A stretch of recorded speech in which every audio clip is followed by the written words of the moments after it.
Hello there everyone, I'm uxwbill, and pay no mind to the dreary video recording conditions that I'm dealing with. It's more of that lovely Illinois weather.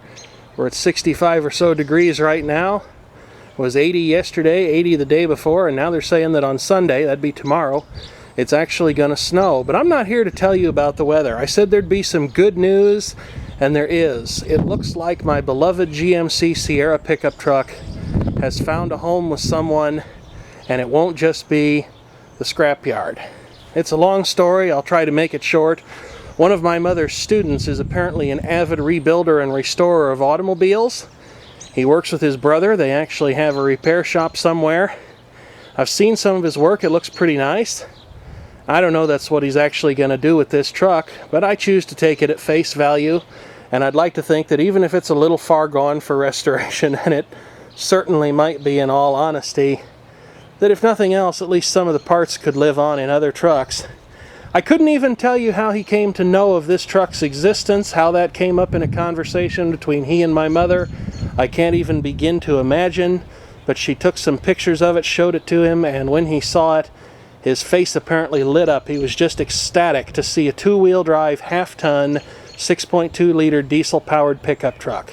And in all truth, although I have no idea what the production numbers on these may have been, I can't imagine that General Motors made a whole lot of these. I would think that in addition to the considerable expense of the diesel engine, that those who bought one probably opted to put it in a heavier truck and maybe even pair it up with a four-wheel drive system. And of course, this is a pretty well optioned truck for 1984.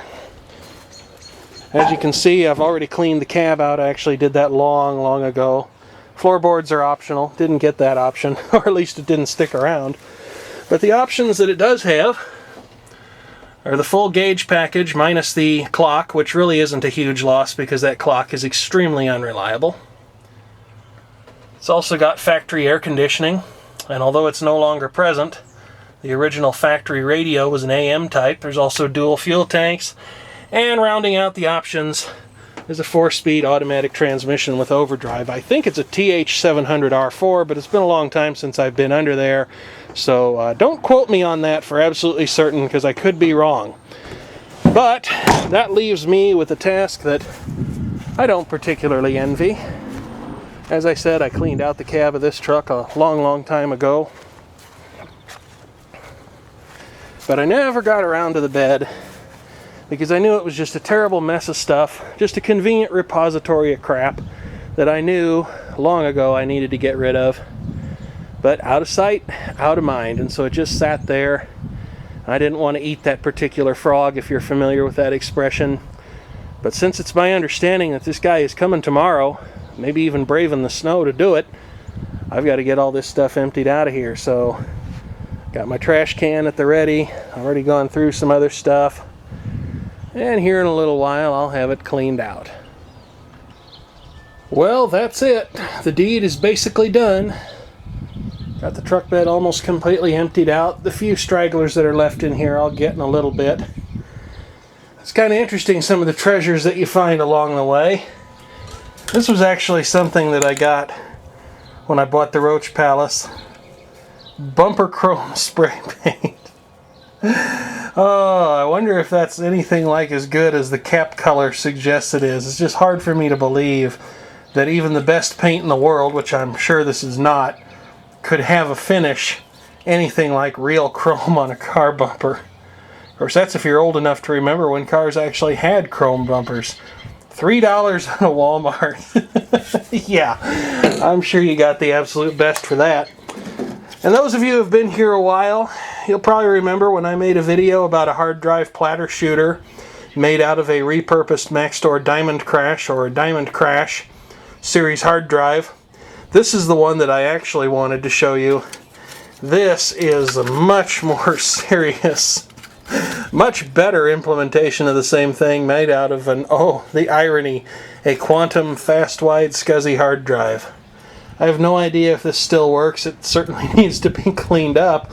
I actually managed to find the platters that go with it, and you can see they've done a few laps down the driveway into the yard, And the lawnmower found a couple of them as well that I forgot to pick up. I used to have 5, but I think I'm down just to 3 now from the looks of things. So we might have to try that in a future video. And then stuff that you think fell off the vehicle years ago. I never had a working license plate light on this truck, and it didn't have one as far back as I can remember, even when my dad was driving it every day. But the lens was certainly still there. And I thought this had been lost to the sands of time long ago, but no, I actually found it back here, so I suppose that the right thing to do would be just to put it back. That's where it goes, right there. It's supposed to be pointing the other way, though. Yeah, let's see if we can spin it around. I'm not that dedicated to it. Hopefully the new owner will appreciate the thought that I put into that. And then, of course, fun with a forgotten computer magazine. Here's a good one for you. PC Magazine Solutions. Say goodbye to AOL. How old is this? It looks like it's new enough that there was an aluminum iMac. Obviously Windows Vista was a thing. March of 2008. I don't know about you, but I think I would have said goodbye to AOL a lot earlier than that. And if you're still there today, well, you probably should. Anyway, all those little treasures aside, there's no doubt this is a bittersweet video for me to make, because like I said previously, there's a lot of memories tied up in this truck. I remember my dad and my grandfather bought this at a repossession auction. It's my understanding from having pulled a Carfax on it years ago that it actually began life as a Texas truck, which would probably explain why it has factory air conditioning, because that's kind of a nice thing to have when you're in Texas. And if it was still in Texas, it probably wouldn't be the rusty hulk that it is today. But it didn't run when they bought it. It didn't have any 2 tires that were the same size, and there was no alternator on it either. And it looked like maybe it even been wrecked. I seem to remember they said something about the tailgate having streaks of green paint all over it, so evidently whoever lost this thing decided just to tear the hell out of it before they parted company with it, before the repo man came along and got it.